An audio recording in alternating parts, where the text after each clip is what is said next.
What's new? If you're new, my name's Cassandra. Today we are starting Pantry Challenge week 3. I have been starting my weeks with just brain dumping a week's worth of meals.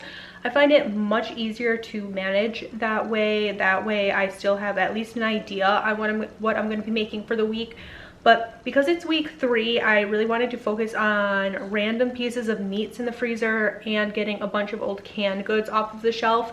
That, remember, we said we wanted to get rid of like our crappy old like Campbell's style cans of canned goods to be able to replace at the end of Pantry Challenge with a higher quality product.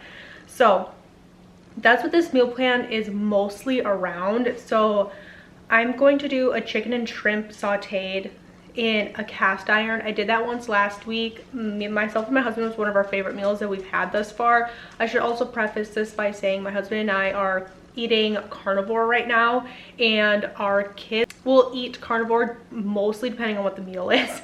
Like, we always offer other things for the kids, but basically right now they're eating a ton of mostly fruits and lots of meats, obviously, and then starches as they ask for it, essentially. So my kids, when we do that chicken and shrimp saute, I had two kids last week that ate that with us, but just to be on the safe side to have another option for them, I'm gonna do a venison kielbasa, kind of like a hash skillet with some homegrown potatoes, some peppers out of the freezer, some onion, and we make it basically like a breakfast hash with the venison kielbasa. It's really good. If they choose, I will also do some fried eggs with that. They really like that meal.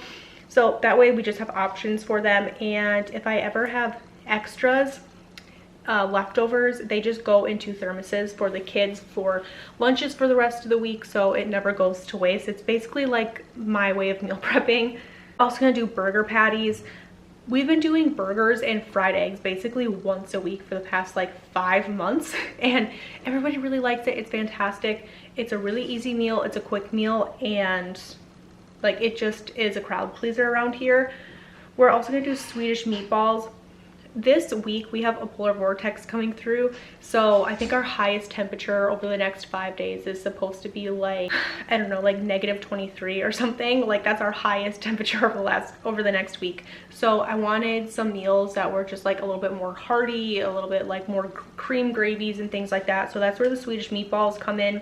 My kids like this meal mostly over noodles, and my husband and I will eat these over basically like omelet noodles that we make. They're so good. It sounds weird, but I've shared it a couple times over my meal plans over the last couple of weeks, or like my what's for dinner videos over the last couple of months. Really great, super easy.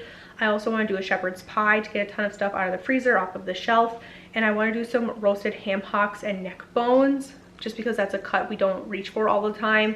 And I have 2 more meals that I need, so I'm going to dig around in my freezer, and I'm hoping to find 2 crock pot meals, because we've been doing crock pot meals on weekends, and it's just been so nice because we're very busy heading into springtime trying to finish off a ton of projects. So I left those meals open, but that's my meal plan heading into week 3. We'll see what actually comes of it, but I need to pull some things out for dinner tonight. So I'm gonna figure out what I wanna do for dinner tonight off of either this meal plan or something else that spikes some inspiration. But these are kind of my brain dump meals to fall back on throughout the rest of the week, unless I change my mind or somebody requests something. So this is just so my brain power is done and I don't have to think about it for the rest of the week if I don't want to. So I went digging in my freezers and some things changed a little bit, which is okay. It happens. This happened last week as well. I come up with a plan, then I do a little digging, and it changes a little bit. So when I was digging, we're gonna come back to this in a second. Look at my real life sink. I was pulling meat out of the freezer for the next couple of days and decided to pull out a beef brisket. I've never made one of these before. It's a little over 4 pounds. So I'm gonna look up some recipes over the next couple of days. I'm gonna figure this out. We're gonna do probably some sort of smoked barbecue brisket. I have barbecue sauce on my pantry shelf and in my fridge. So just some things I pulled out for this week. Dinner is coming up, and I decided to pull out one of the freezer meals I made after Thanksgiving. This is a scalloped potato dish with ham chunks from Thanksgiving, so that's what the kids are gonna have tonight. I pulled out some blueberry muffins that I got on clearance. You can freeze these. I do that all the time. These are gonna be for breakfast for the kids for tomorrow. I pulled out some string cheese just for snacks. Last night for dinner, I made a bunch of pulled chicken with gravy. I'm gonna take the rest of these leftovers and make a chicken pot pie. Help me. Yeah, baby, let me see. With that chicken pot pie, I could make my own pie crust, but I bought these like 2 years ago. Aldi had a big sale of these after the holidays. I think I bought like 5 or 6 of them to put in my freezer. So I'm gonna use up this pie crust, and then I'm also gonna use a bag, or part of this bag rather, of mixed vegetables for that pot pie. The kids will have that probably tomorrow. I pulled out another bag of chicken because for tonight, I think because my husband and I have been eating carnivore, I bought this bag of mixed veggies probably 5 or 6 months ago. I wanna use it up. My kids, they would eat a stir fry, but it's not their favorite thing. Go potty? No. They're frozen, baby. You gotta wait, okay? So for dinner tonight, I'm gonna do some chicken and some shrimp out of my freezer with some stir fry, just to use up this vegetable mix. This week I was really focusing on trying to get things either out of the freezer or off of the shelf that I didn't want to just like keep skimming by. This was week 3, so I wanted to make sure that I was using up things that I intended on using up. So we're gonna brown just some chicken and some shrimp in a skillet. I'm whipping together here some honey and some soy sauce, throwing in that like stir fry packet that I showed you guys, and this is what we had for dinner that night. Moving on, I wanted to try to make some sourdough biscuits. It was just, I didn't love this recipe. I don't think it was the recipe. I do think it was myself. I'm not very good at baking things that have that like flaky crust when it comes to like biscuits or pie crust. It's just like not something that I'm very good at for whatever reason. So I didn't love this recipe. I did double it, of course. I put some in my freezer, but didn't end up liking these. They didn't rise the way I wanted them to. They didn't get like really light and fluffy like you want from a biscuit. They were pretty compact and pretty dense, but once again, I think that's my fault. You're gonna watch me make these here and you're gonna go, oh yeah, girl, that's totally totally on you. I was distracted when making these and I accidentally added in an extra cup of flour and then was trying to add in extra milk as needed to get it to come together. You're gonna see here, it's so dry. So I'm adding in more milk, and then I mixed it up a little bit by hand, and then I put it back in the KitchenAid for a minute because it was a mess. It was a really big mess, but nonetheless, practice is practice, and I made them. I was going to show you guys. We did eat them. I put some of them in the freezer. I will finish those. We'll eat those ones too out of the freezer. They just weren't my favorite. I might give this recipe another go because, like I said, I don't think it was the recipe. I really do think it was me. User error here. But nonetheless, I made some biscuits and got some in the freezer. How I do this in the freezer is, you're gonna see here, I just put a piece of parchment paper down, layered it on top, and I put this whole thing in the freezer just to flash freeze, and then I'll pull them out, put them in a gallon-sized Ziploc bag, and be able to pull them out for later use. The reason I liked this recipe upon looking at it was because it's made for freezer biscuits, so they're made to be made ahead and frozen so that they're ready for convenience, which is totally up my alley. So I don't know, we'll see if I end up giving this recipe another try at a later date. But this was a day that was super cold. I think we all had that polar vortex roll through. Well, leading up to that polar vortex, it got really cold here in our area and we just wanted some soup.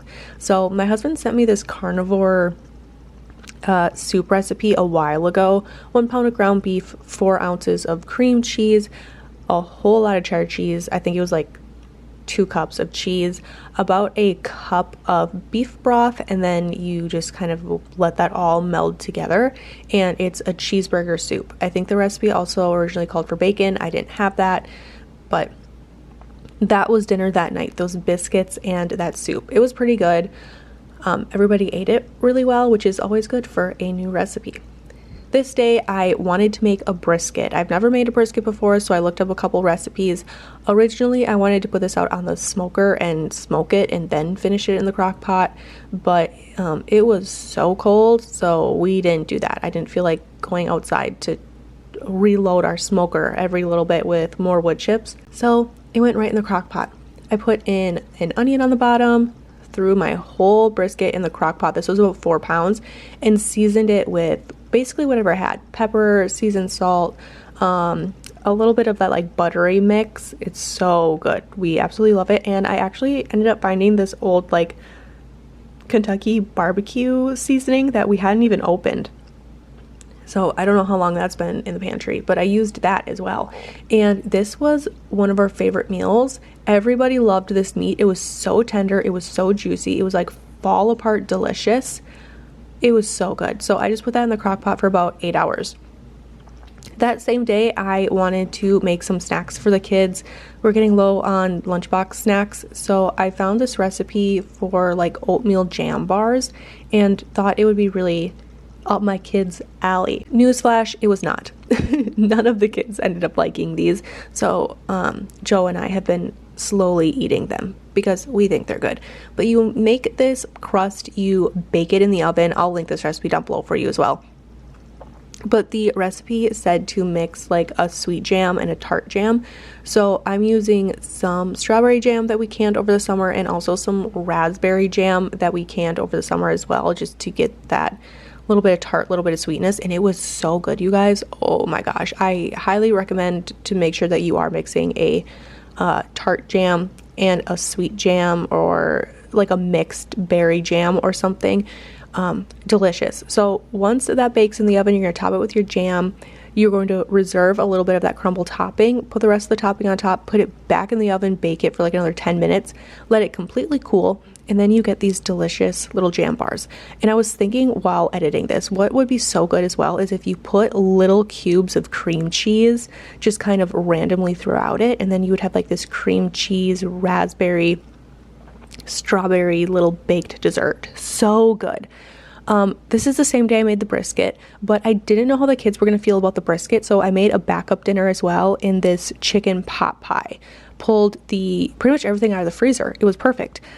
Threw this in the oven for the kids, and the kids ate this pot pie over the next couple of days. We put it in lunch boxes and all of the things. So it was also acting like a little bit of a meal prep for the week, which was really nice. So then for dinner that night, we had the chicken pot pie, but we also had this amazing brisket. It was so good. I cannot wait to make it again because that's how good it was. Then we're heading in to the tater tot casserole. I will link this video down below. We spent a whole day together prepping for the winter storm, and we made this tater tot casserole. So I'll link that down below if you want to see like a full in-depth video on that. But this is what we had for dinner that night, and this actually fed the kids for 2 days because it was so big. The next day, I ended up making some sourdough bread, and we did patty melts, which is one of our absolute favorite things. So I just used the sourdough bread as our buns, essentially. Patty melts are just a grilled cheese with a burger patty in it, and it's absolutely delicious. Everybody loves it. So I just made a whole bunch of patty melts out of a whole loaf of sourdough bread, and that kind of rounded out our week. Not a whole lot of meals were made this week, but that's because we did a lot of bulk meals and the kids utilized a whole lot of leftovers. So thank you guys so much for joining me for week 3. I can't wait to see you for week 4. I hope that you guys stayed warm during this winter storm because oh my gosh, did it get so cold. And I will catch you guys in another video. Thanks, guys.